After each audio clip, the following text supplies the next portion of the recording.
and we are live.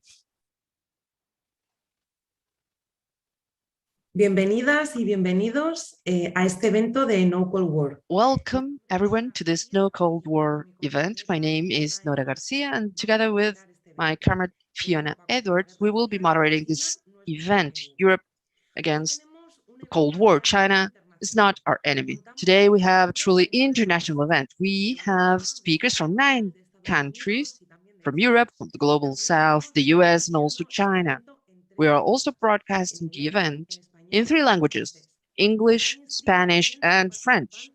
We have had hundreds of participants who have signed up from more than 60 countries. So we'd like to begin thanking the organization No Cold War and everyone who's here, everyone who's also watching and connecting through YouTube, to all of the speakers and, of course, the technical staff and the interpreters, everyone in social media, all of our friends, and all of the journalists and media who have also shared information on this event. Every single one of you have made it possible for us to be here together, thinking together about something as important as the role of the US in the strategy against China. Today, we want to analyze and debate what are our priorities as people, as we find ourselves in the midst of a climate crisis and a sanitary emergency, and to explain why it is that we say that China is not our enemy, what this Cold War would mean for all of us.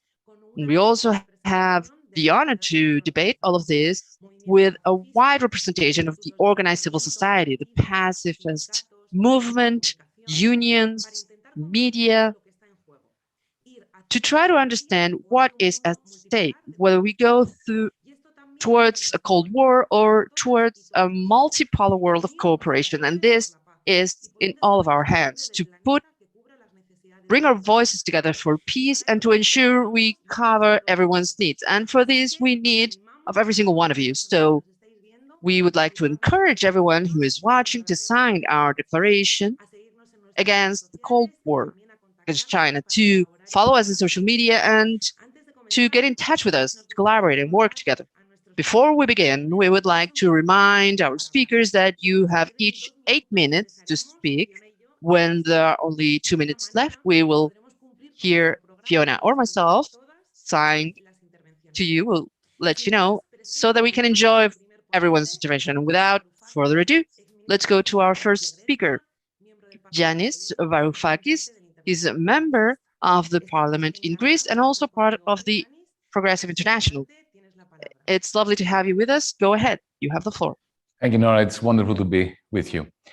This new Cold War against China must be addressed with all the seriousness that we can muster, because it is a clear and present threat to humanity. And it's also particularly in name. It is perhaps the definition of stupidity mixed with hypocrisy, because unlike the original Cold War between the West and the Soviet Union, here we have a remarkable set of events and facts. Remember 2008, when capitalism imploded and it was on its last legs until it was saved by 2 forces. The first force was, of course, the Federal Reserve in the United States, along with other central banks. They printed money, mountain ranges of money as if there is no tomorrow, to refloat the financial markets. And they did that. But at the same time, zombified capitalism. And we have the crisis that we now see accelerating with the pandemic. But okay, so the Fed, one pillar that saved capitalism, financialized capitalism. The second pillar, one word, China.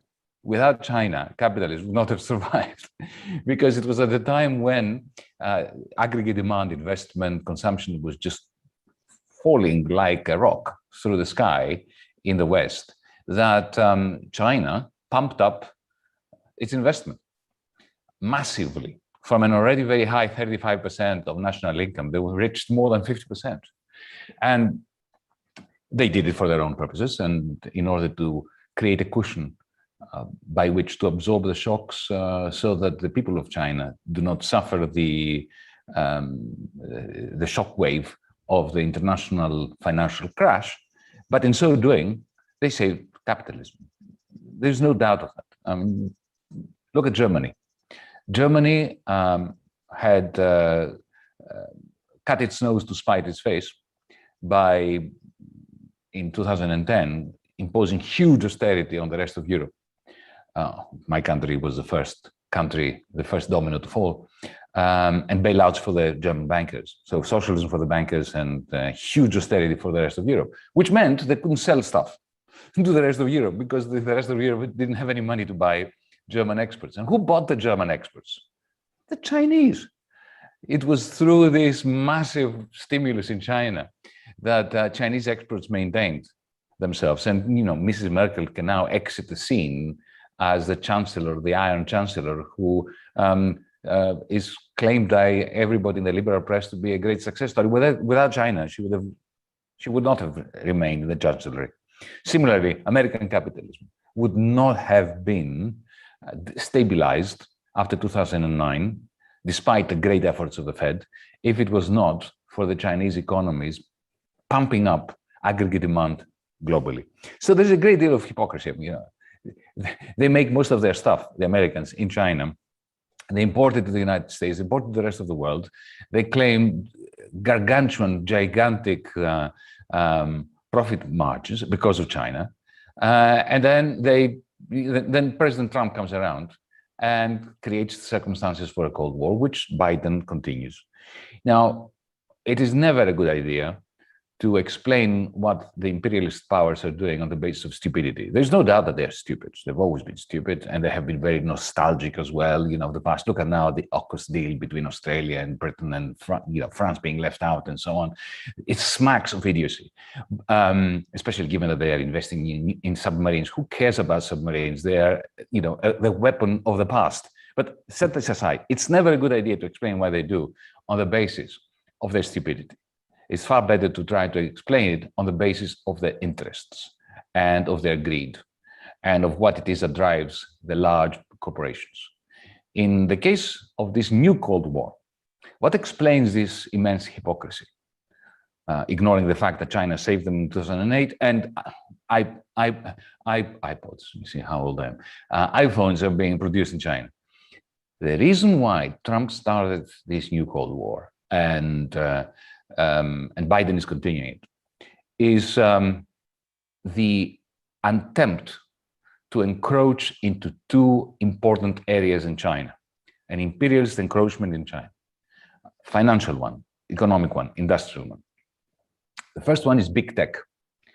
The only country in the world, the European Union is notorious for having failed to do this. The only country in the world that has managed to create competitors for Amazon, for Google, for Facebook, for Twitter, for all that, is China. They preserved the space, the digital space, and they've built conglomerates of their own that can compete with big tech. And because big tech is where, together with crypto money, the future of value extraction is going to be determined, the Trump circle, who were not as dumb as Trump was, they were indeed very, very smart, realized that they need to take over, perpetrate, appropriate large chunks of Chinese big tech and Chinese digital technologies, especially now with the digital renminbi, a combination of digital currency, which is going to be the future all over the world. And the Chinese have stolen a march for many years from this. They want effectively to take it over. And of course, finance. This is a long strategy by Wall Street to penetrate the financial markets. I hope the Chinese government does not reduce the capital controls and barriers. I've seen some movement towards that. Don't do it. This is my message to my Chinese friends. This is what this new Cold War is about, taking over China's big tech and finance, because that's where the power is going to rest from now on. Now, for us in Europe, it is absolutely idiotic, inane, to get caught up in this Cold War. We've got to resist this tooth and nail. Now, let me make one thing absolutely clear, because here we may have disagreements. I have no doubt that if I were Chinese and lived in China, I would probably be imprisoned. I am a very powerful critic of the Chinese Communist Party's authoritarianism. I supported the Hong Kong Polytechnic students because I always support students when they're being beaten up and gassed by the police. I support the cause of the Uyghurs. I support the Marxist scholars at Beijing University who tried to educate trade unions to more Marxism and they were sidelined. But that is no reason for not standing up and shouting from the rooftops, no Cold War with China. China is not our enemy. Our enemy is authoritarianism. Our enemy is oligarchy. And we in Europe have no right to criticize China, given that we are living in an oligarchic regime, in a regime where democracy is a joke. As Wolfgang Schäuble, the then finance minister of Germany, told me in very explicit terms, when in my first meeting of Europe's finance ministers, he said to me, in no uncertain terms, democracy should not be allowed to change economic policy. Well, it should and it must, and part of the struggle for democratizing Europe is to stop any new Cold War with China. Thank you. Muchísimas gracias, Yanis. Ahora, desde Grecia, nos vamos a Gran Bretaña con Kate Hudson. From Greece, we go to Great Britain with Kate Hudson, an activist and the General Secretary of CND, the Campaign for Nuclear Disarmament. And over to you, Kate. We're really happy that you are with us today. Over to you. Thanks very much indeed, Nora, and it's great to be here. This is a really important discussion. And I'd like to say just a few words about one of the latest military developments in the new Cold War and what the peace movement is doing about it. And I hope we'll be able to explore further ways of cooperating together on this question. Earlier this year, the British government announced a massive increase in its nuclear arsenal. Then it went on to send a heavily armed naval flotilla to the South China Sea to underpin its new tilt to the Indo-Pacific. Then in June, it played a big part at the NATO Summit in backing the US in NATO's strategic anti-China turn. As if all that wasn't bad enough, now the Johnson government has announced the new AUKUS military agreement between the US, UK and Australia. Australia has a lot to lose from this agreement. China is its biggest trading partner. And up to recently, Australia has avoided getting too sucked into US strategies against China. Earlier attempts during the Bush presidency to build a quad against China with Australia, Japan and India foundered when Kevin Rudd withdrew Australian support. But now Australia is back in the fold. So what is this new military deal? Well, it's described by the signatories as a, quote, landmark defence and security partnership. And it's being sold as a values-driven agreement to support a peaceful, rules-based international order. Now, of course, we all recognise that has been US and UK rhetoric for some time now, even when the US was unilaterally withdrawing from the fundamental pillars of this supposed order. And of course, now it's an approach that's embraced by NATO. But the key military focus of AUKUS centres on the development of joint capabilities and technology sharing, deeper integration of security and defence-related science, technology, industrial bases and supply chains. In other words, a massive intensification of militarization. And at the core of this, there is the agreement that the US and UK are going to collaborate with Australia to provide them with nuclear-powered submarines. Now, bizarrely, the joint government statement, which announced the deal, says that this will promote stability in the Indo-Pacific region. not quite sure how they arrive at that, because to me, it looks far more likely to massively ramp up tension in the region at a time when cooperation with China, particularly in the run-up to COP26, to deal with the climate emergency, should be top of the agenda. Not surprisingly, the Chinese government hasn't responded well to this.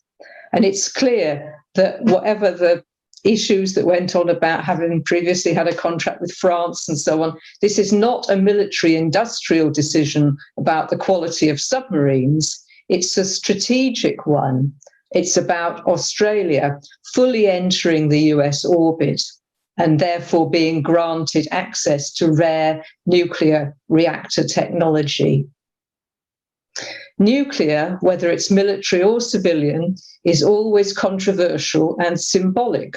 And here it means Australian admission to the top-level club. Only 6 countries, all nuclear weapon states, have nuclear-powered submarines. And it's also an indication by the US of the priority that it gives to this growing conflict and its determination to get Australia on side with the US in the Cold War and to keep it there. UK Prime Minister Boris Johnson was announcing the new pact in the British Parliament, and he said that the AUKUS deal did not contravene the Nuclear Non-Proliferation Treaty, which is opposed to spreading of nuclear weapons technology and so on. And he claimed this because he said the nuclear subs have nuclear power, not nuclear weapons, so that the restrictions don't apply. But the fact is that the US and UK nuclear reactors in the submarines are powered with weapons-grade, highly enriched uranium, and providing this to a non-nuclear weapons state for military submarines undertaking provocative action in a very fraught area of the world.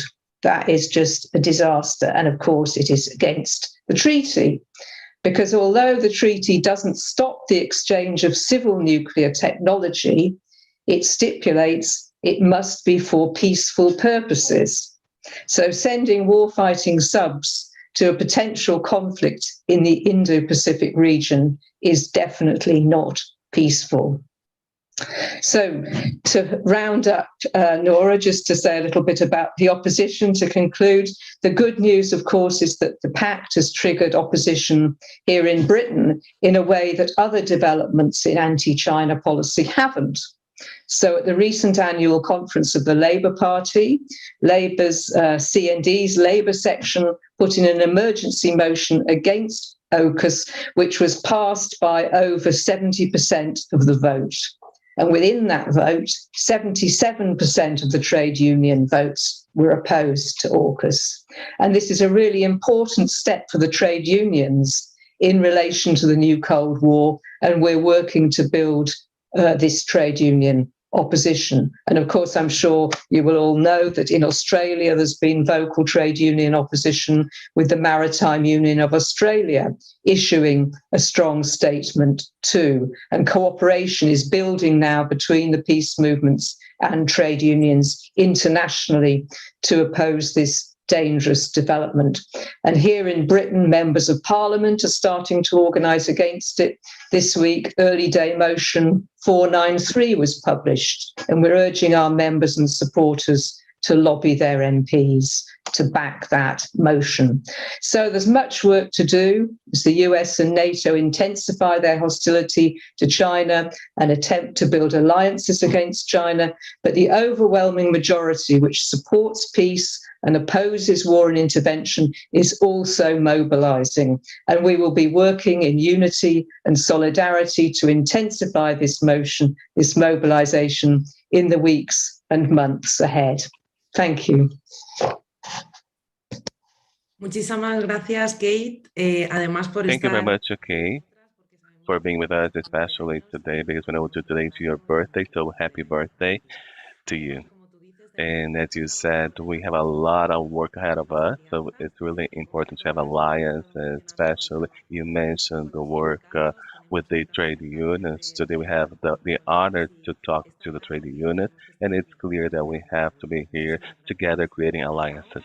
Thank you very much. Now we go from UK and go to Belgium. We have the honor to have Nabil Boukili, who's the federal representative of the Labour Party in Belgium, and he works with justice and foreign affairs in his caucus. Thank you very much for joining us, Nabil.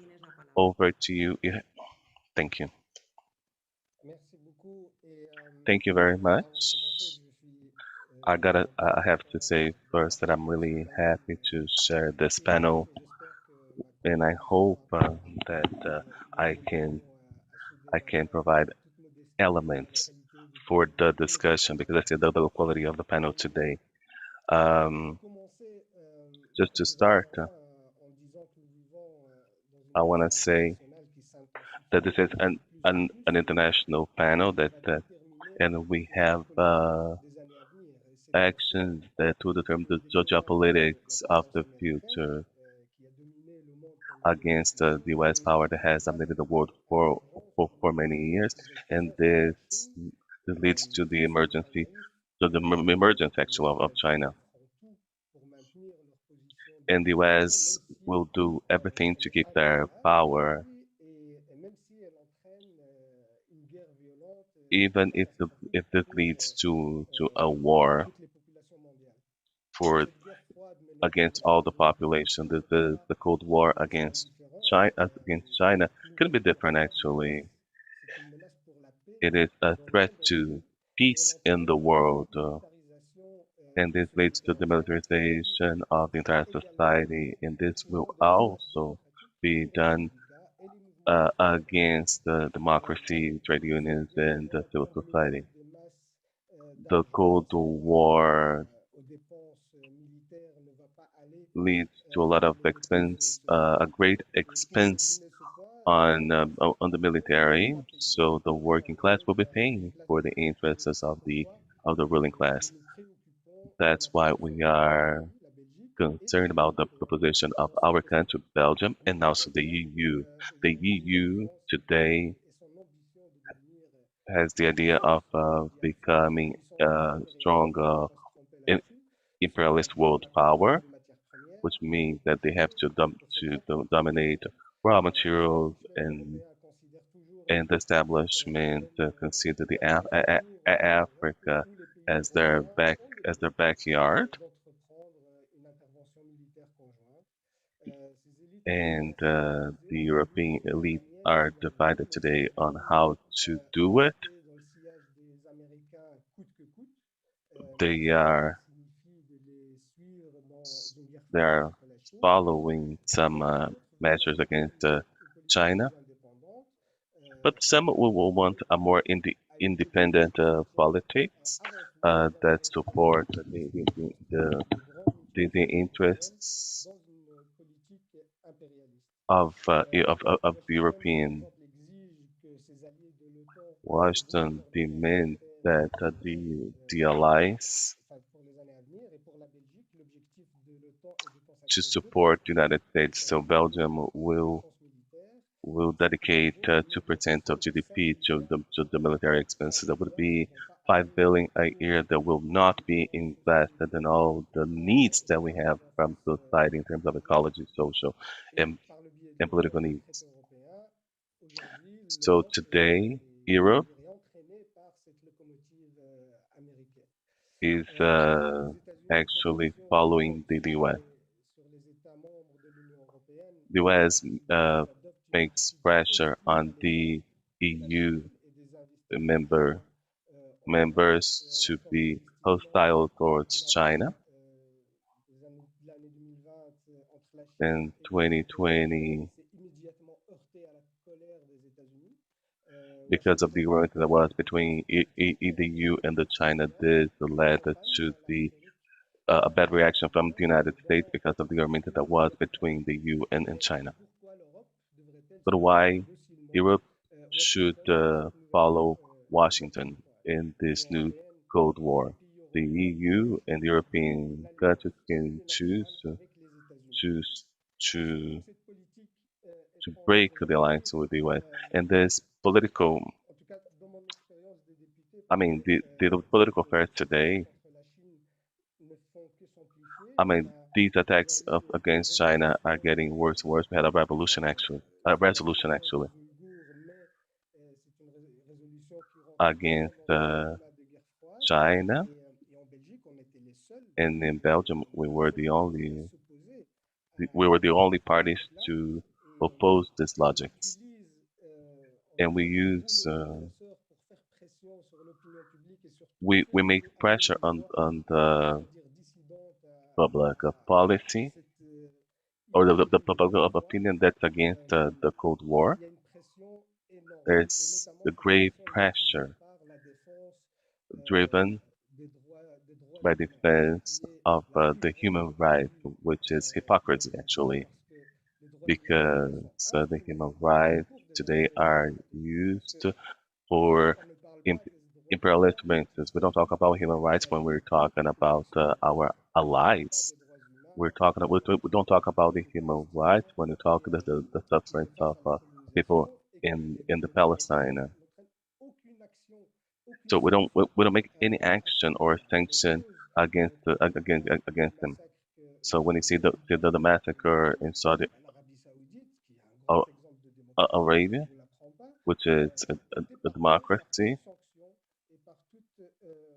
there was no sanction and no hostility from the West. I can give you many examples. I mean, Colombia, there are other places where there are a lot of human rights violations, and we don't talk about it. So I can give you many examples that show the hypocrisy of the West. And I think the international relations today is where we see how far the capitalist system will go to keep its domain. So we have to have a society that is based on cooperation, solidarity, political solidarity, and ecological policies. In this perspective, we will unite us in international relation that will keep this from happening.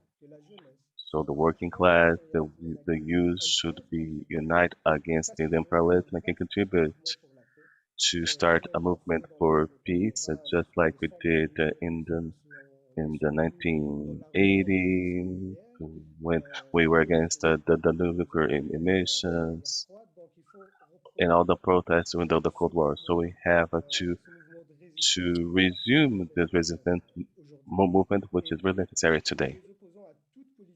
And we're against all the dangerous polarization policies that the United States may drive in the world. We choose the international cooperation, the coexistence, and the respect for of the UN. This is based on the international law, so that we can drive social progress. And I think this is going to be complicated. I mean, it's going to be complicated to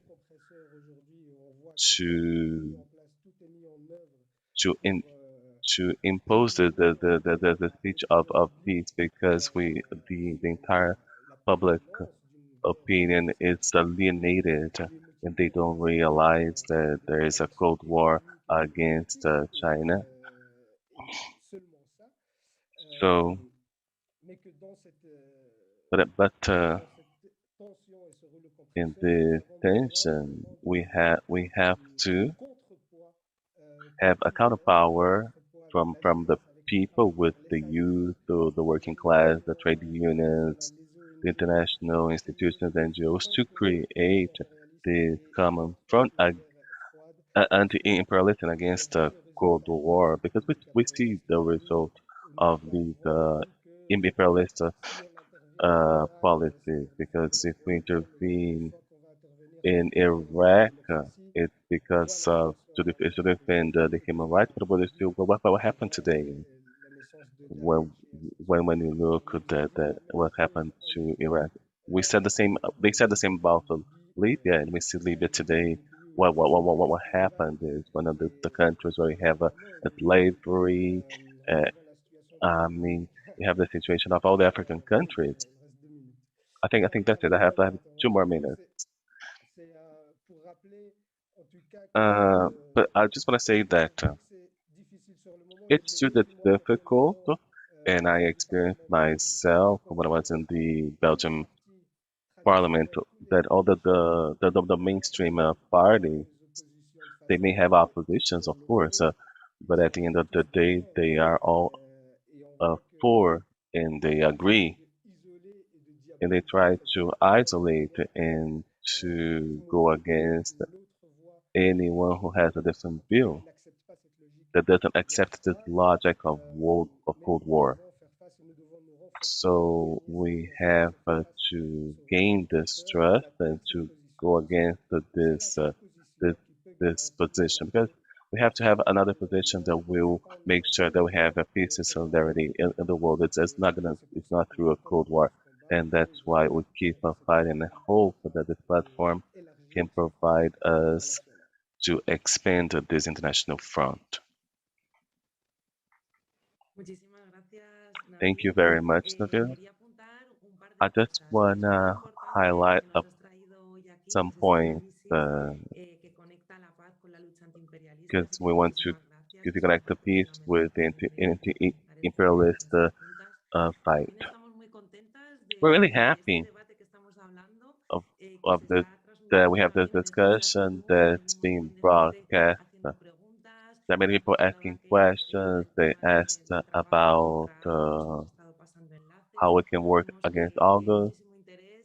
There's a lot of interest, and you guys are here paying attention and listening to all these interventions. So thank you very much, Nabil. I just want to highlight what you said, the alienation from the media, and this concerns, especially for Western public opinion. And we have to thank our media partners for supporting us, because the battle of ideas is also waged in the media, which is part of the Cold War. So it's difficult to understand what really happened, internationally speaking, in the West, because we get all the information from Western media. So I want to support those independent journalists that inform people what's happening in the world. That's why we're happy to hear Maria Cernat from Romania. She is the editor of Barricade, and if you don't know her, you can follow her on social media. So over to you, Maria. Thank you very much for joining us. Hello, thank you for the kind introduction. I am very happy to be here with you today. I'm honored to be here, and this is also a difficult position to be in. The organizers of the event asked me to provide some names of politicians in Romania that would speak against the Cold War with China. And it was quite difficult to find politicians that would do that, because exactly as the previous speaker told us, it is easy to get smeared as being a Russian agent or a Chinese agent or a foreign agent or the devil itself if you dare question this Cold War rhetoric. And I said, well, I am going to speak against this Cold War rhetoric, because I'm quite fed up with being scared that I'm going to be called names. The first thing that I want to tackle right now, I also prepared a short presentation because I want to go a little bit into the details of what it means to be in a conflict and in a war, a Cold War with China. And the presentation is basically related to some commercial just a second, I will find it right away. Okay. And it should be somewhere around here. I hope you see it. So basically, it is related to an event that took place in Romania at the beginning of the year. What happened was that the Romanian government adopted a memorandum on January 27 that is basically excluding Chinese companies from infrastructure tenders. So how was that possible? Well, they rely actually on EU regulations. That is the joint communication to the European Parliament, the European Council, that were the organizations that issued this report, EU-China, a strategic outlook in 2019, and also the guidance for the participation of third country bidders on goods in the EU procurement market in 2019. Now, these are fascinating documents. If you haven't read it, they are very interesting. And me, for a media theorist such as myself, who specializes in discourse analysis, they are very interesting indeed. Now, what are they saying basically? Well, it is very interesting that among other things, of course, they are tackling things like we want to cooperate with China, but in terms of human rights, peace and security, you know, that is, we want to lecture China. That would be the translation of that. And we want to discuss how China does not obey, you know, human rights because, as the previous speaker, they are so much used to serve other interests, financial or geostrategical. But they want to fully address the most important and the key element in the document, the distortive effects, this is actually a quote from the document, of foreign state ownership and state financing in the internal market, meaning that they do not like Chinese companies because Chinese companies receive subsidies from the Chinese state. And this is the key element that they want to attack while preventing Chinese companies from entering the EU market. Now, there are two main problems in these two documents. The first one, reciprocity. They say that while the Chinese companies can enter EU market, the EU companies cannot enter the Chinese market. That might be a valid point, but the second one is very problematic, and it has to do with state subsidies.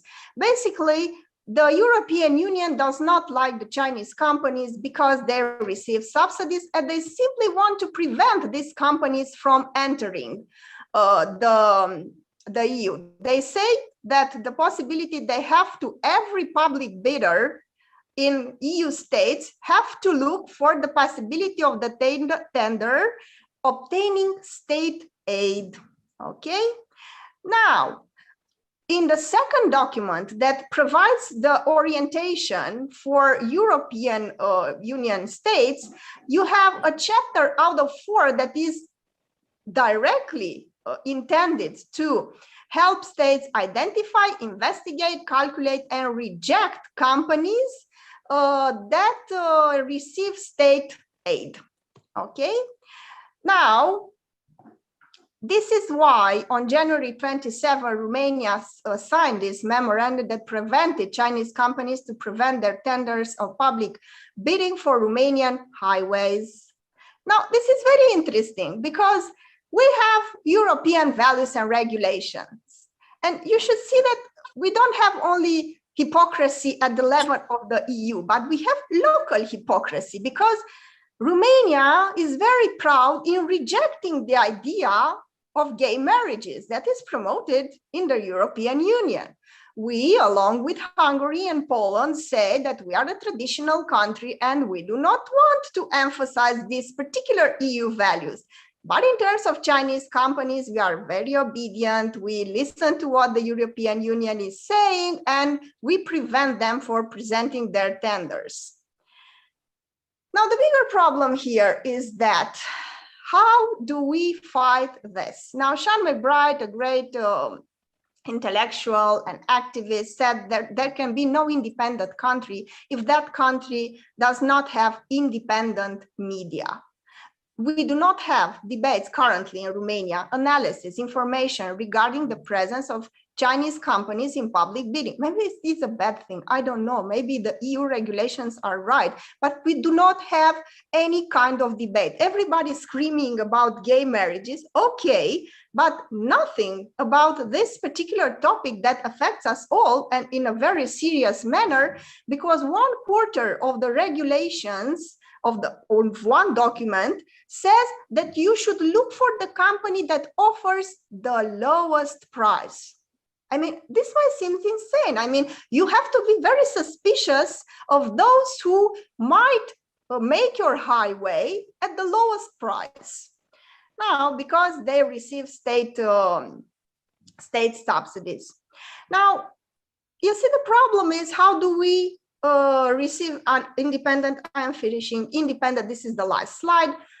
If you don't have your own media, if you don't know and you don't have a law saying that media should be very transparent in terms of ownership, and you rely on information provided by mainstream Western media, and how can you have an informed opinion on questions like the public acquisition regulations if you don't have investigative journalists, reporters, and analysts to discuss this topic?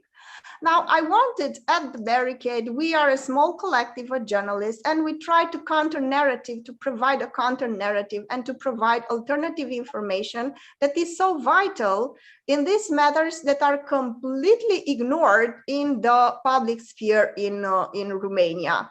And I told you, so this Cold War is not just something that we as activists and pacifists want to fight because we are these snowflakes that don't like war. No, it has very precise economic impact on Romanians and the European Union and other citizens that will pay more because the European Union doesn't like Chinese companies because they receive state aid, basically. So thank you. I hope I stayed within the 8 minutes time. Muchísimas gracias, María. La verdad que estamos siendo todas y todos. Thank you very much, Maria. We are very surprised. Everyone's very disciplined, so thank you for that. We're delighted to be able to hear from everyone in due time. So, Maria, just so you know, there's a lot of interest here in the Zoom chat. There have been a lot of questions about Barricade. We've sent the links, and that's precisely what we want. To share information, to listen to one another, and to continue on working in this militant way towards pacifism and in this counter proposal based on peace. So now we continue with our comrade Fiona, and on my side, I'd like to just introduce, before giving the floor to Fiona as moderator, now I'll give the floor to Cinzia de la Porta. She is precisely someone who can share a lot of points in common with what we heard from Kate Hudson, considering how we may, from the world of labor rights, to continue on working, developing these spaces of unity. So thank you, Cinzia, from the Unione Sindacale di Base, for being here. Go ahead. I'm very happy to participate in this meeting. Sorry, I have the... Okay. Because there is a return. Okay. Today, China has assumed a leading role in the international chessboard at various levels, in a context in which the balances had already changed before the pandemic emergencies. China is the main commercial partner for 130 countries and regions. It is one of the main actors of the most extensive free trade treaty of all times, from which the United States is excluded. It is the point of reference at the highest levels for a series of states that intend to emancipate themselves from what has been called development of the underdevelopment, thus coming into conflict with the traditional sphere of influence of both North America and Europe, from Latin America to Africa. The development of China, which has not been interrupted by pandemic and which is seeing its GDP grow steadily, its international rule on both the economic and monetary fronts, which has enabled hundreds of millions of people to emerge from poverty with an unprecedented process of urbanization, and which is on its way to becoming the world's leading power within a few decades. It is certainly worth observing. The West country seems to be coming out of the pandemic with broken bones, while China is on the road to recovery, but in a changed economic context deeply marked by the vulnerabilities of the world economy that have emerged in recent months. The international context today sees a mutation in transatlantic relations. The vigorous competition of which Joe Biden spoke in his report to the UN General Assembly does not in fact concern only established political antagonists and economic competitors for USA, but also former allies such as the European Union. Priorities are redefined, alliances are reformulated, whatever it takes, and the consequences are managed. The disorderly flight from Afghanistan without coordination with Western partners, the AUKUS, is the second tangible example of this modus operandi. The dynamic we are witnessing is a response to the decline of USA hegemony, which is playing all for everything in containing China and countering Russia in order to relaunch itself in a major world player.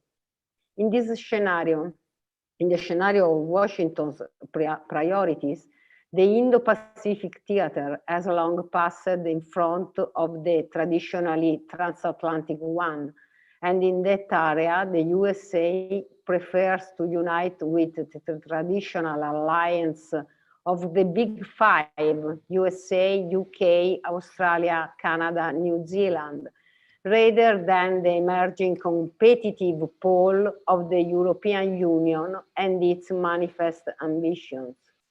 This new Cold War was against this new Cold War against China is not only against the interest of the Chinese people, it is also against the interest of the European people, but not of the Brussels bureaucracies, which represent the system of economic, financial, and informational domination of a new imperialist pole under construction.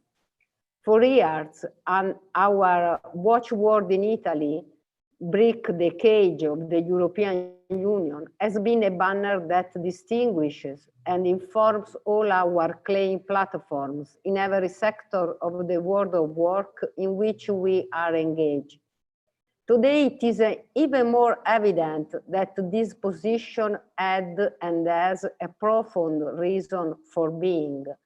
The European Union was not created to ensure greater democracy, let alone socio-economic harmony among the people of the whole continent. The role of the European Union is defined by an economic austerity imposed on the majority to recover profit margins no longer extractable in an international market saturated by a superproduction of goods.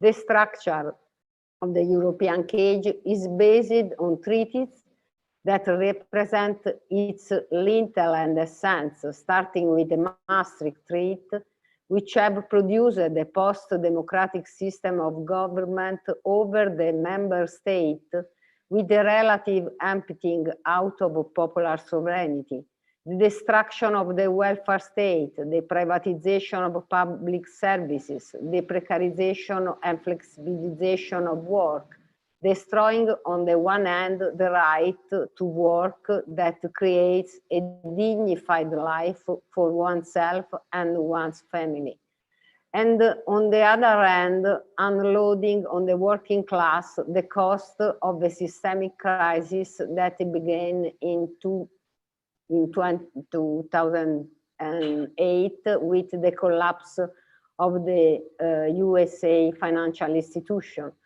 through to both the lowering of living conditions and the increase of unpaid work.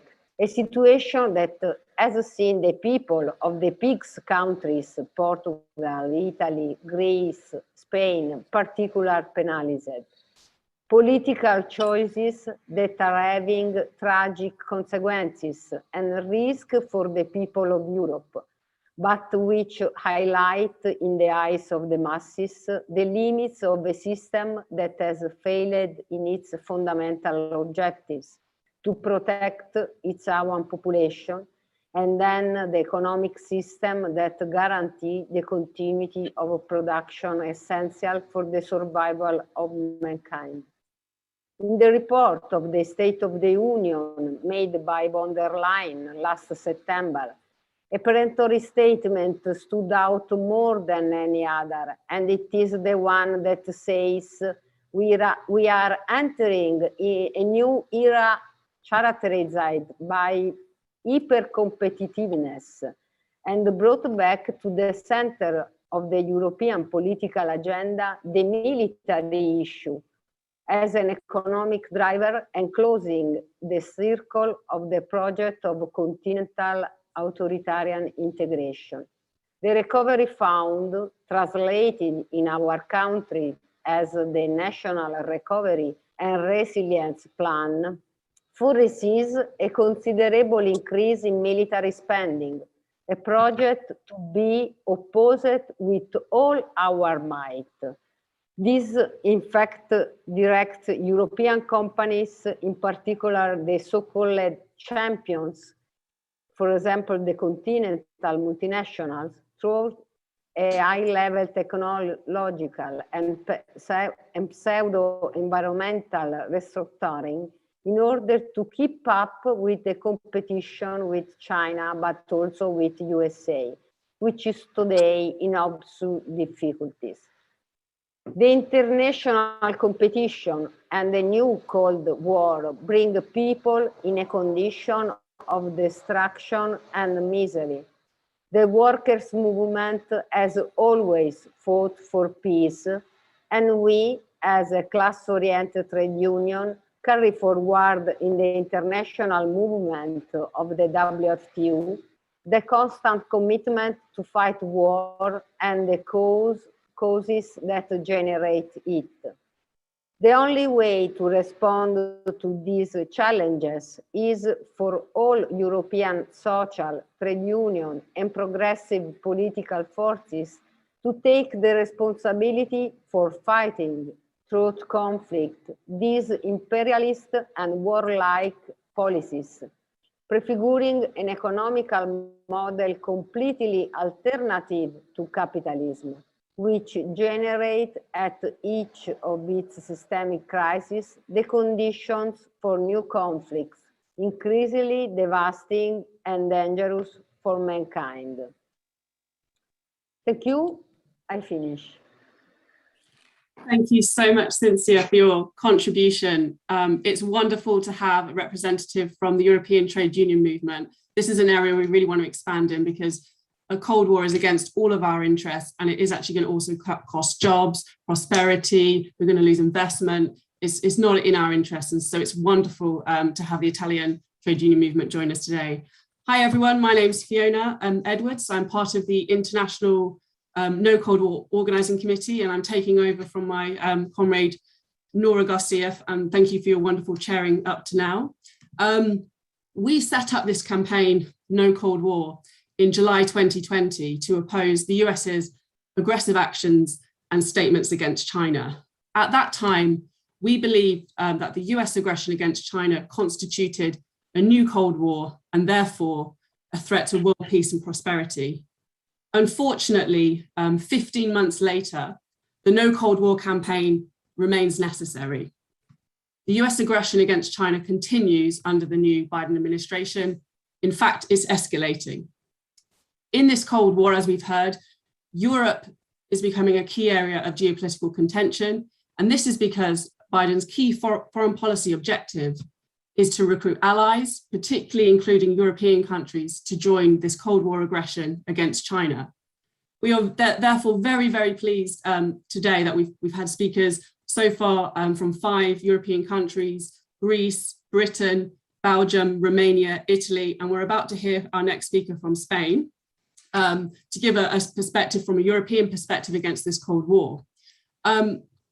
Also, what's very important and we're very delighted about is that we have speakers joining us today from China, the US peace movement, and from India to bring a global perspective to this discussion, because what we want to do is build a truly international movement against this Cold War, because this confrontation is going to affect every single country in the world and it has consequences for every human being on this planet. That is why our founding statement, which you can sign on our website, which is currently available in 19 languages. So you go to www.nocoldwar.org. If there's a language missing that you think we should have, please get in touch with us and translate it. We definitely want more than 19 languages, but it's a good start.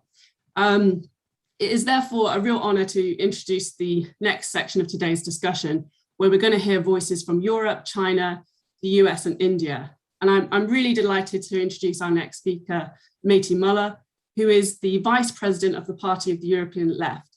This is a political party at the European level, which was formed in 2004.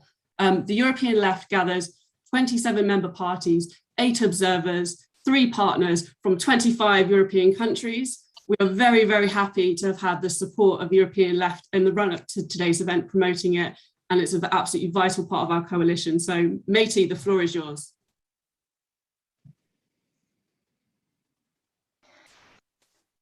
Bueno, pues muchísimas gracias. Well, thank you very much to everyone who's here, the attendees, speakers, organizers, and interpreters. Let me tell you that it is for me and the party of the European Left an honor to participate in such an interesting and timely event. Now, of course, I have to say that so far I've found every intervention, every comment to be extremely interesting. And we have differences, of course, but there's so much that brings us together. We are right now witnessing a great geopolitical transition. We are shifting from a unipolar world centered in the power of the United States, based in a liberal ideology and economically neoliberal ideology. And this is a shift we are seeing towards a multipolar world with an axis in Eurasia and mostly in Asia and the Pacific. Now, as is logic and foreseeable, the outlook of the world from the West is something that will shift as well, as we see a more dominant position from Asia and the Pacific. But as many of you have also mentioned, this will mean still more military tensions due to the political conflicts as we change the central focus of economy, which is linked essentially to the capitalist world.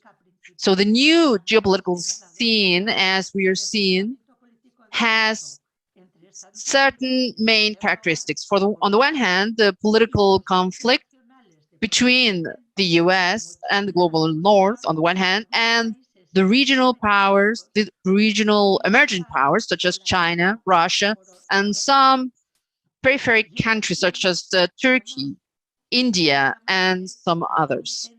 As such, we are moving towards a very tense process of relative multilateralism with new blocks of power, which for now are not the most powerful. Right now, the global north remains in power with, of course, the US at its helm. But these new blocks are gaining in influence. This change of political axis and the foreseeable consequences, be them political or economic, they also mean that from this current economic crisis, capitalism will not be able to exit in the same way they did before, with the delocalization of production towards what they call the margins or periphery. As we know, the phenomena of globalization came about through displacement of industrial production towards the country of Southeast Asia towards the end of the 20th century. Thanks to this, capitalism was able to delay its crisis, but it also created the conditions of the current crisis. The so-called periphery gained in industrial development, while the center came into loosen a certain economic position with a lot of harm at a structural level. Now, Trump said very loud and clear to those who wanted to hear that there was a new conflict the US was heading towards. And what is Biden doing today? He is also reaffirming everything but China. In the meantime, Europe, the West, what we're doing right here, we are very alarmed, on the one hand, by the dependency that we have with China, who has become the world's factory and who has many of the raw materials that are essential for the industry. That is what China has become today. Quite to the contrary of what they expected. They wanted China to be just a factory without technological capabilities so that they could remain always dependent on the master. I believe that here there's a lot to analyze in terms of the automobile industry and the development of different chips. And of course, COVID-19 has shown and made more evident the social and economic inequality that most of the country lives in. But it has also proven, and some of you have mentioned it, that certain movements were already underway in terms of the transformation of the correlation of forces at the international level. Here are a few examples that I think are very important. No state during the pandemic looked at Washington as a model in terms of emergency measures. No country asked for economic or sanitary aid as we were used to do before. So there have been new dynamics that came up in international relations that, thankfully, I would say, start to question and challenge the order that came about after the end of what we call the Cold War. Pandemic, as the fable says, showed that the king was naked. We have seen a power that is losing its position. So Biden is trying now to reposition himself in the international tableau, as some of you have mentioned, with an external reorganization and also stating very clearly that the Pacific is the focus of action. The AUKUS, so this agreement between the United States, Great Britain, and Australia, is a good example of this. We can also mention here the rushed exit from Afghanistan. Joe Biden said, and this is essential to know what we're talking about, he said, the US will no longer participate in wars of others, as if Iraq, Syria, and Afghanistan were wars of others. And the problem here is that certain European leaders say that we should defend and strengthen the values shared by the US. What are these values? The attacks to the peoples, to Cuba and Venezuela, the pillage of natural resources, of war. And let me now close by saying that in this scenario, we need to not only think about confrontation with China in the economic arena, this is very important, but also in the ideological sphere. Since Biden introduces himself as the model and quote unquote here, the free world, what is the free world? We cannot remain passive here. Those of us who are against a world confronting a second Cold War of unforeseeable consequences for the country, for the planet, we need to work here. We need to work together. We need to stop every motion towards an increase of military conflict We need to stop every military provocation, not only against China and Russia, but also other states that are resisting this bipolar world. And just as we heard from the comrade who spoke before me, let me reaffirm here that we need to prepare a wide social and political movement that defends a multipolar world and diminishes military pressure, that increases social investment and expenses, and that can implement the tools required to solve international conflicts from dialogue and negotiation. So this means that we need to build a bloc that defends the environment, peace, and equality. As such, no to the Cold War and respect to every nation. Thank you. Thank you so much, Maite. It's absolutely fantastic to have the European left here, and we're looking forward to working with you moving forward, because we've got a lot of work to do to build the exact movement that you've just described that we need. It's a real great honor to introduce our next speaker, who is from China.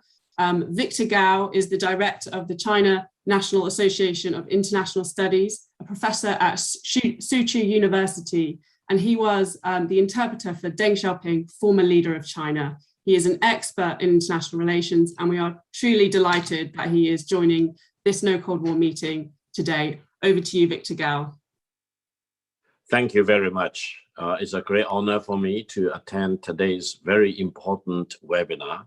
I think the world is at a very critical crossroad. On the one hand, we can embrace peace. On the other hand, we may be looking into the dangerous eyes of war. Now, in Washington, there are political forces which keep advocating for war against China. And there are even theories about so-called destined to war, as if war between China and the United States is the destiny for the United States or even for the mankind. I actually strongly disagree with this theory. Why? Because I think Professor Ellison made a fundamental mistake. All the wars he had analyzed for the past 2,000 years or so since ancient Greece were actually all pre-atomic wars. Now, even the two bombs the Americans dropped on Nagasaki and Hiroshima were not necessary for bringing the Second World War to an end. Now, China and the United States are both nuclear powers, and any war flashing out between Washington and Beijing will not be restricted to the conventional area. It will soon escalate out of control into a nuclear confrontation. And what will come out of that? I think this will bring to what Dr. Henry Kissinger has constantly talked about in recent years. That is, you are talking about Armageddon. And it's Armageddon not only for China or for the United States, it's Armageddon for mankind. So I think this will give us all the reason to advocate for peace and to oppose war, including Cold War. Now, I come up with my own theory. I've been advocating about the inevitable peace between China and the United States. Why? You know, people keep saying there are two things inevitable, death on the one hand and paying tax on the other hand. Now I believe there is another inevitability, that is peace between China and the United States. Why? Because I truly believe China does not want to compete with the United States if the United States believes it is the top dog in the world. From the Chinese perspective, we see no fun or excitement or attraction in becoming the top dog of the world or even replacing the United States as the top dog of the world. The Chinese system and the Chinese paradigm are very unique to China. We have no desire to export whatever we are doing in China to the rest of the world. Now, for more than 40 years, China should be ranked the best performing economy in the whole world. About 40 years ago, the size of the Chinese economy was about the size of India's economy. But by today, China's economy is more than 5 times that of India. And while China still claims that it is the second largest economy in the world, by the end of last year, the Chinese economy was about 75% of that of the United States by official exchange rate benchmark. And by the end of this year, we believe the Chinese economy will be about 80% that of the United States if we still use the official exchange rate as the benchmark.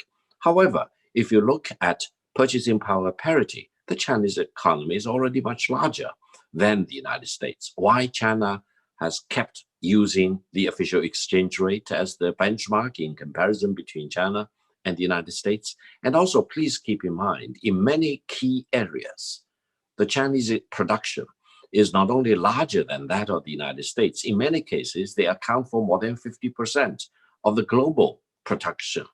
And we believe within this decade, that is in another 7 or 8 or 9 years, the Chinese economy will definitely be larger or be on the par with that of the United States. And by the middle of this century, the Chinese economy, by using official exchange rate as the benchmark, may be double the size of the United States. So if people are talking about a Cold War, allow me to say that China is not afraid of a Cold War. We oppose that. We do not want to see that happen, but we do not fear a Cold War between China and the United States. Why? Because for a Cold War between China and the United States, China will not be the loser at the end of this whole process. And further, if you keep in mind that China has no desire to replace the United States as the top dog of the world, then I think all this talk about rivalry and competition between China and the United States is very much misguided. And if you look at China's track record ever since 1978, when China started the economic and political reform and opening to the outside world, 2 pillars supported China's complete, profound transformation. One is maintaining stability at home, because without domestic stability, you cannot really spare your efforts and resources to engage in economic development. And then on the other hand, keeping peace abroad. Now, keeping peace doesn't mean China can dictate peace everywhere in the world. Keeping peace, as far as China is concerned, is that China refuses to be involved in a war with another country. And this is very important. And this also explains why, ever since the early 1960s, China's mainland had already had enough military capabilities to overtake Taiwan by force. China has always advocated for the peaceful reunification of Taiwan, which is a province of China, with China's mainland. So between China and the United States, we do not want to have a war, Cold War or a hot war. We want to have dialogue, cooperation, economic coordination to the extent possible. And if you look at this global fight against a pandemic, different countries have adopted different ways to deal with the same threat.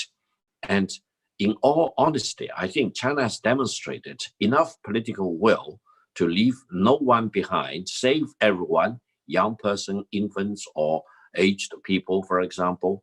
And the government is providing free vaccines, free testing, free quarantine facilities for a very long period of time into the pandemic.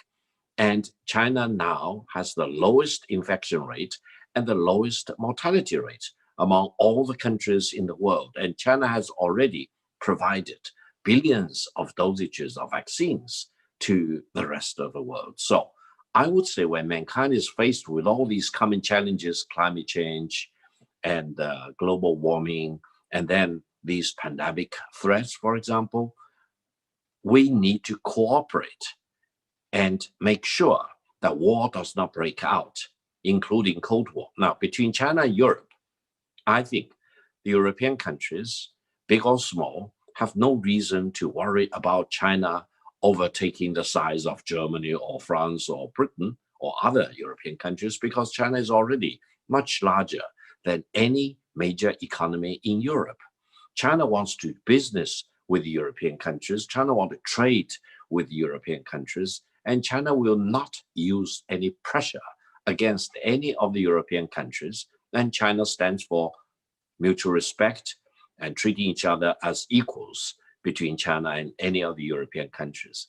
I know for sure that there are political forces in some European countries which are very much eager to sign onto the bandwagon of the United States in its hostility against China. But allow me to emphasize that these efforts will be fruitless, because from the Chinese perspective, we look at Europe as a whole, we look at EU as a whole, and we look at each European country as an independent, important country that China needs to deal with. This gives us hope that cooperation and trade, mutual respect between China and the European countries will eventually work out for mutual benefit. Now, before I wrap up, allow me to say one thing. I think the true destiny is the inevitable peace, and the destined to war is the false destiny for the United States.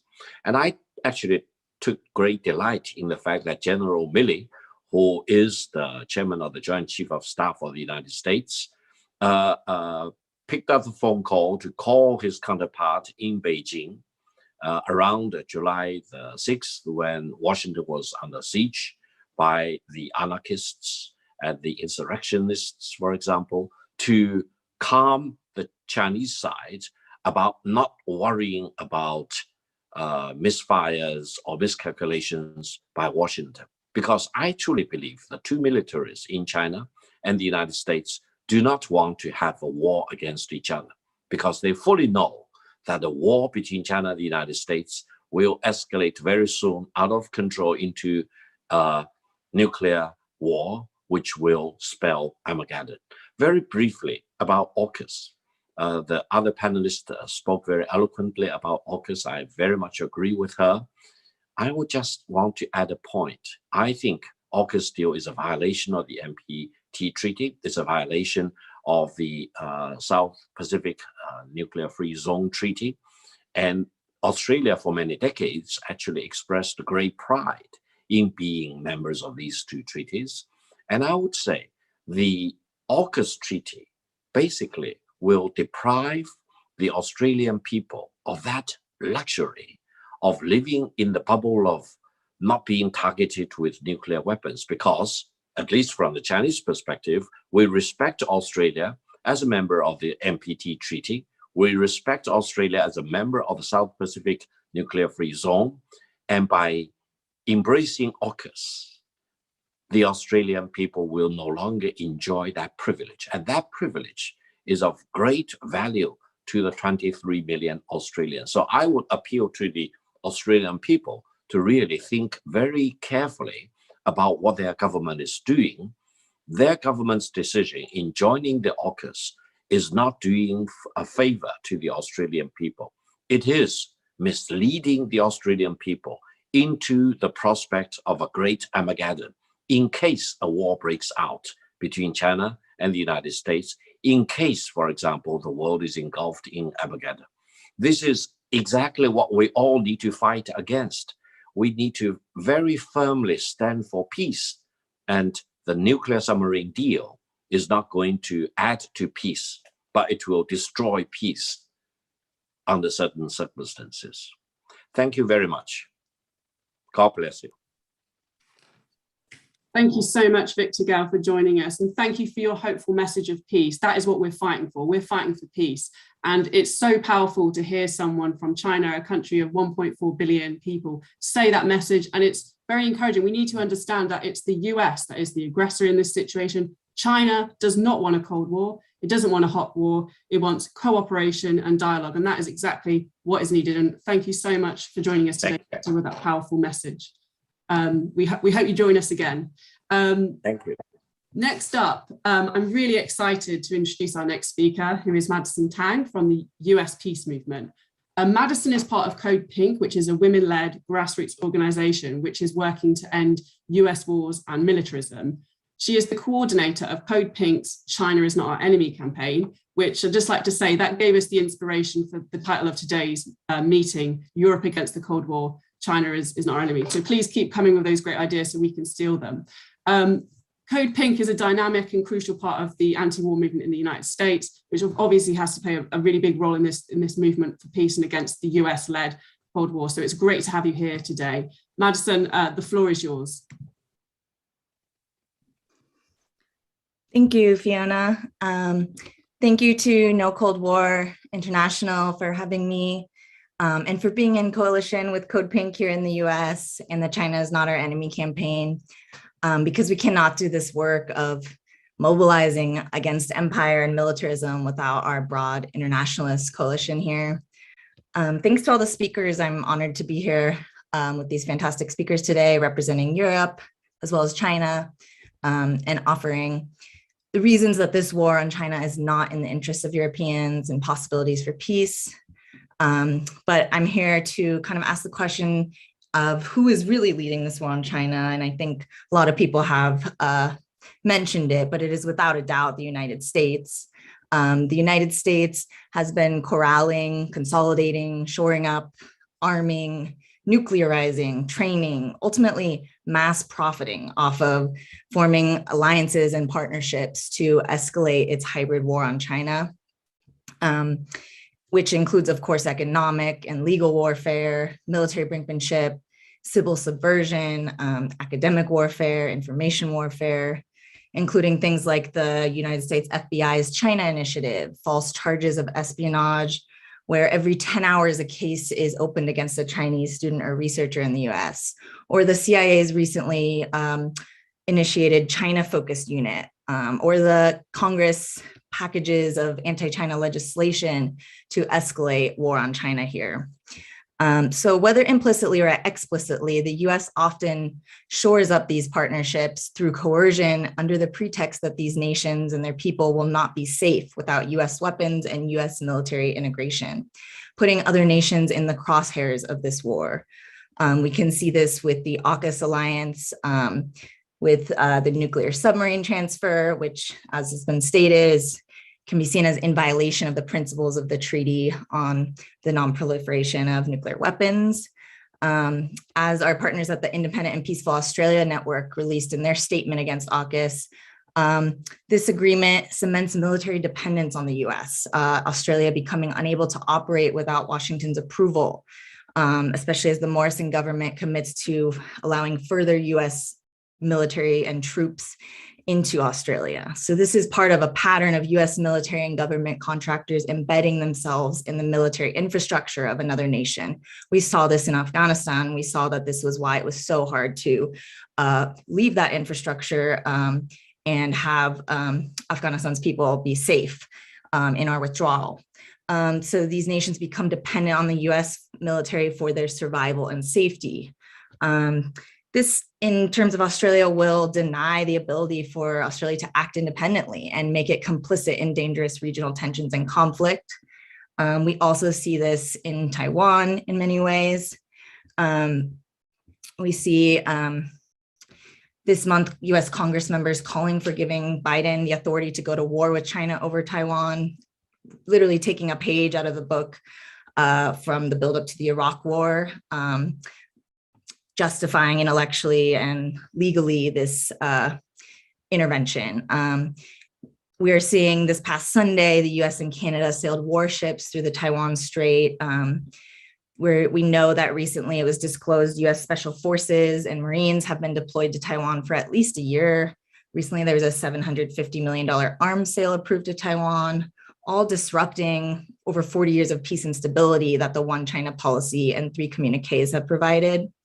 And so from our perspective at CODEPINK, in order to stop spiraling us closer to a potential nuclear war and nuclear winter and climate extinction, the US must stop creating these irresponsible security pacts that dichotomize the world's nations into either useful allies or sensationalized enemies for more war, profiteering, and forever wars.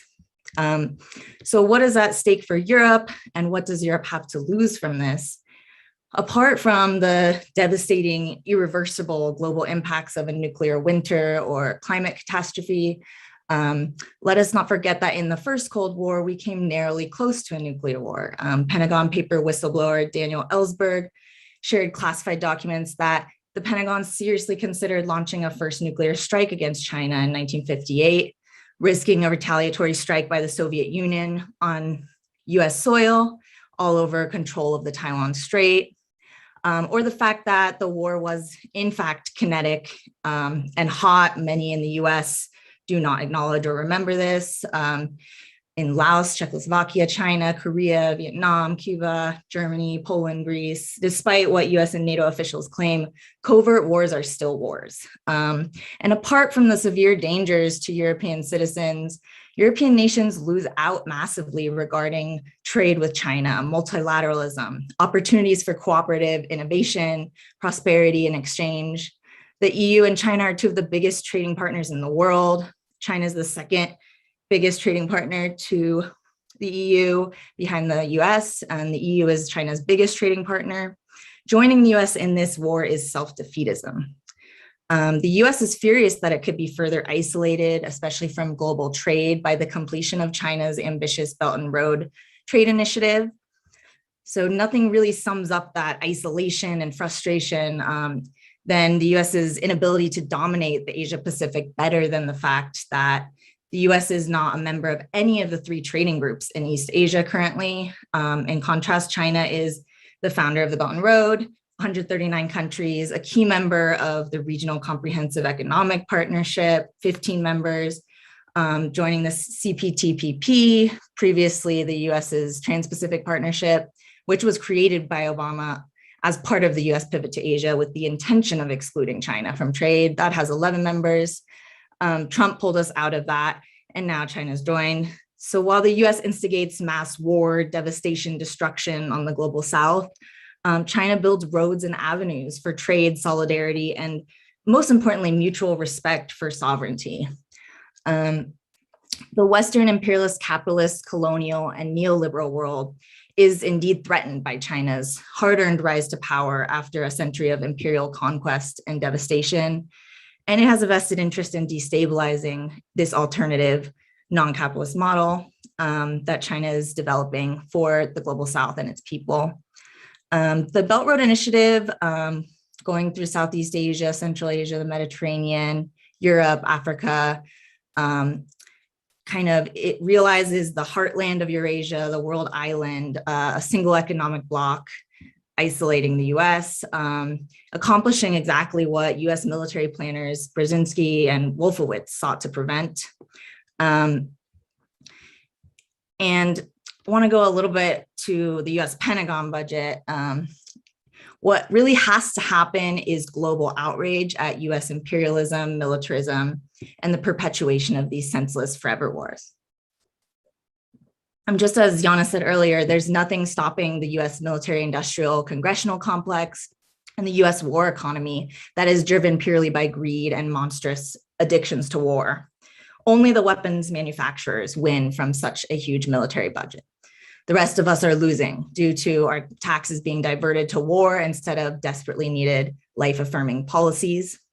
Right now, the US Senate is proposing an increase in the Pentagon's 2022 budget by $24 billion, with a focus on countering the inflated threat of China.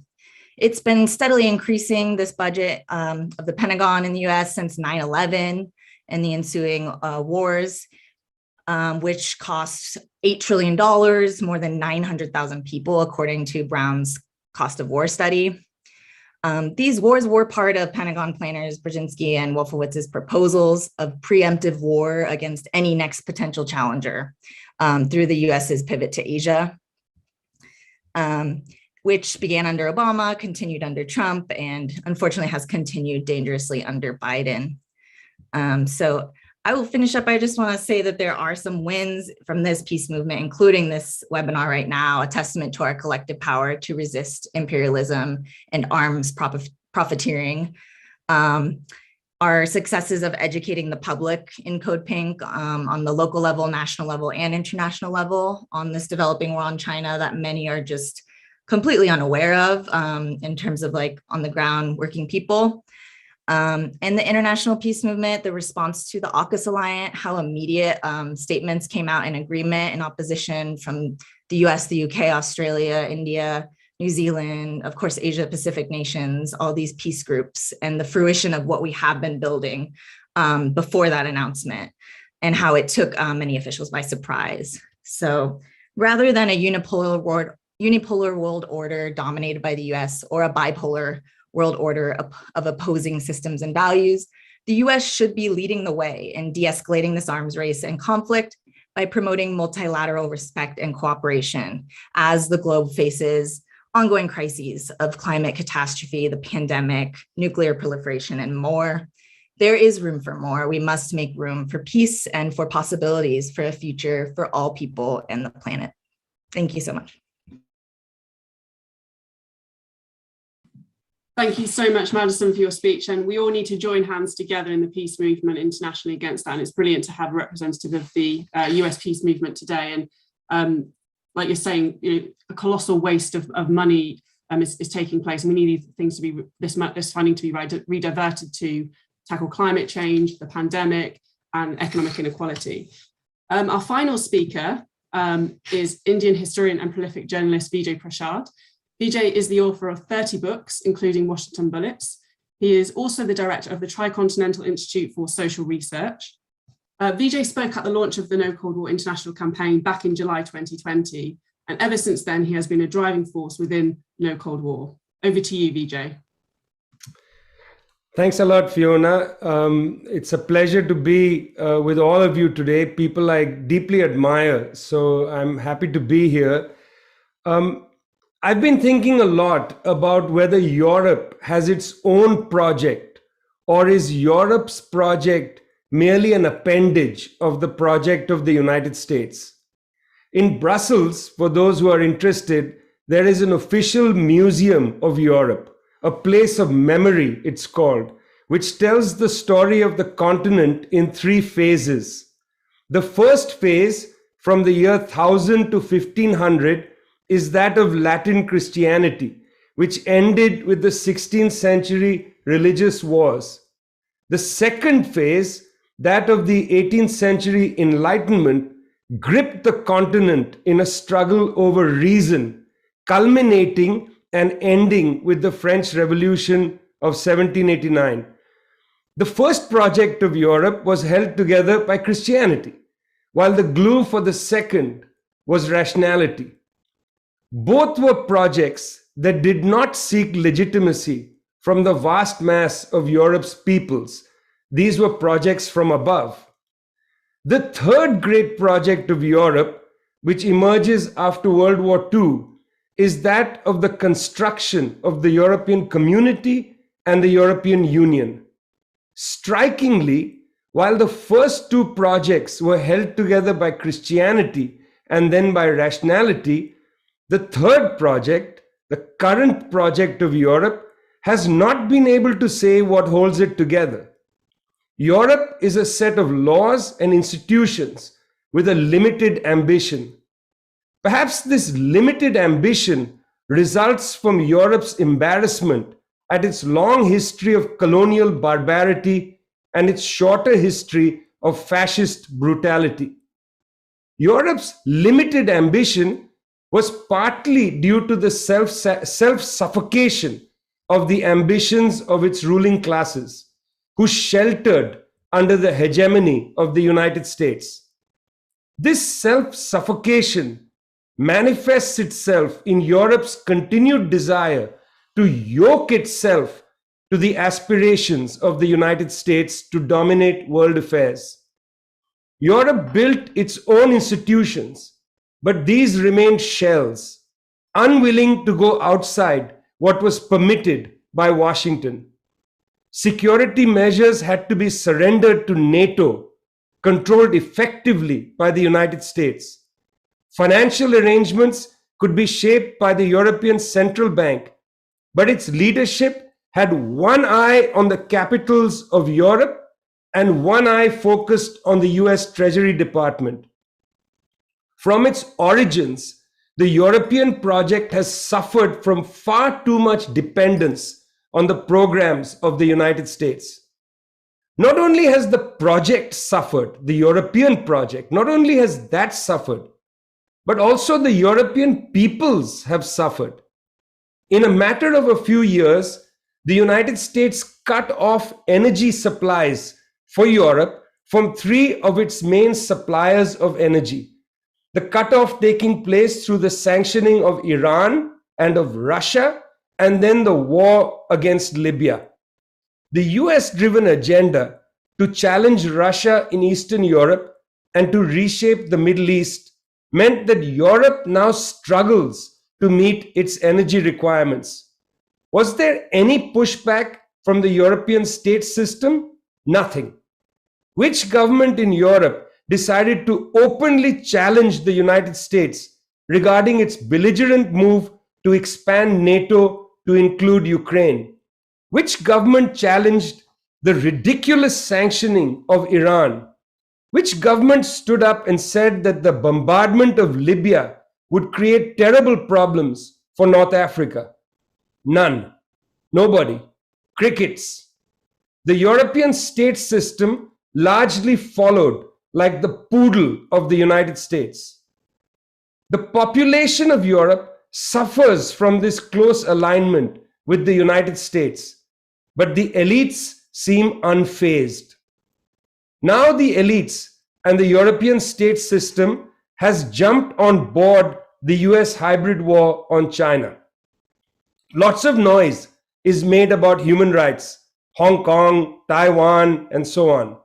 Much of this noise coming not from Europe per se, and this is thanks to Brexit, but from the United Kingdom, which held Hong Kong as a colony with no human rights or democratic liberties from 1841 to 1997. There is so much noise about Xinjiang, most of this coming from governments that colluded with the US archipelago of black sites and torture centers during the war on terror, and which colluded with the US wars of destruction in Afghanistan, Iraq, and Libya. When is Europe going to look in the mirror before it points fingers at the rest of the world? So much self-righteous noise coming from the European capitals. And then the stunning realization that this noise, this largely unedified noise, is going to impact the economies of the European project. Sudden surprise. 95% of the world's magnesium comes from China, 95%. As a result of the pandemic, as a result of the European sanctions against China, and as a result of the Chinese government's cutback on reliance on coal-fired plants, magnesium exports to Europe have slumped. Germany and the Czech Republic, the countries that make cars, automobiles, which rely on magnesium, Germany and the Czech Republic suddenly woke up to the fact that the US-inspired sanctions will directly impact their car makers.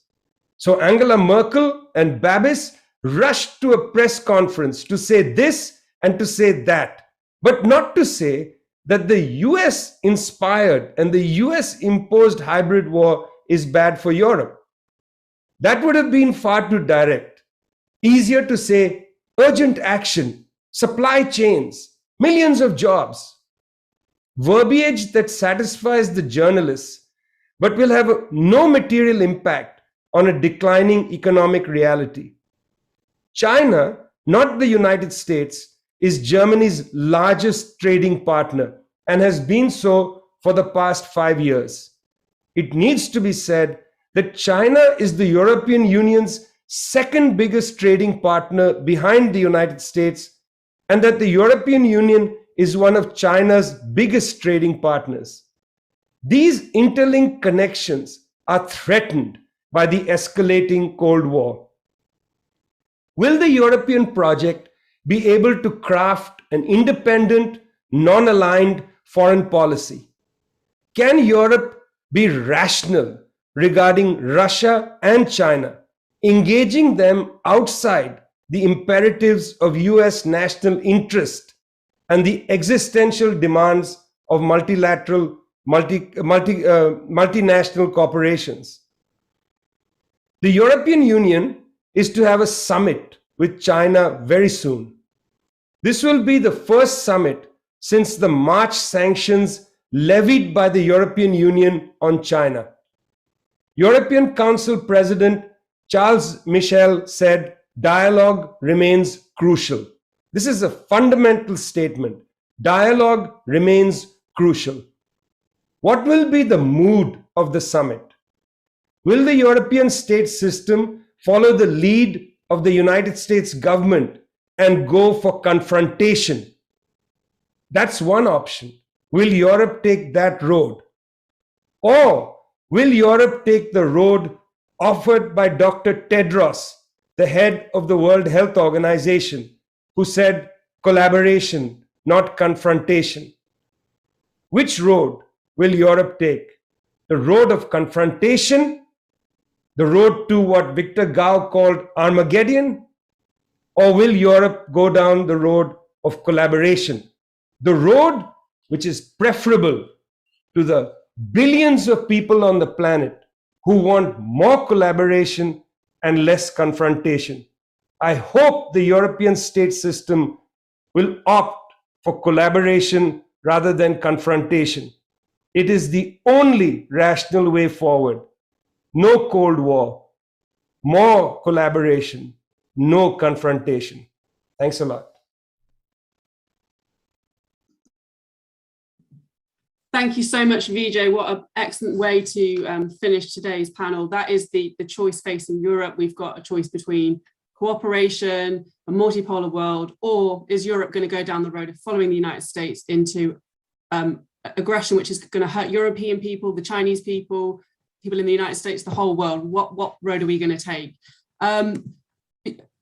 Thank you to all of our speakers for really excellent contributions. Before I mention the next steps, I just also wanted to thank everyone involved in organising today's meeting behind the scenes, particularly to the technical team, the translators, the designers, the social media team, and our small but very dynamic team of No Cold War organisers who have made today happen. I'd like to say also thank you very much to our media partners. We hope to continue this work together moving forward of putting forward an alternative narrative for peace and cooperation, because gosh, isn't it needed when you turn on the telly or you open a newspaper. If you have been inspired by today's meeting and want to get more involved, then the first thing you need to do, if you haven't already, is go to nocoldwar.org and sign our founding statement, and then get your organisation to sign it and get your friends to sign it. Please, let's make this as big as possible. Also, as I said, this is available in 19 languages, and it's being signed by a growing list of peace organisations, politicians, social movement leaders, intellectuals, journalists and activists already. So please join us. Please, if you think we need to get more languages, get in touch, help us translate, because 19 is good, but we want to get more. Let's get over 20. Finally, following today, we want to build and strengthen opposition to the US Cold War against China in Europe.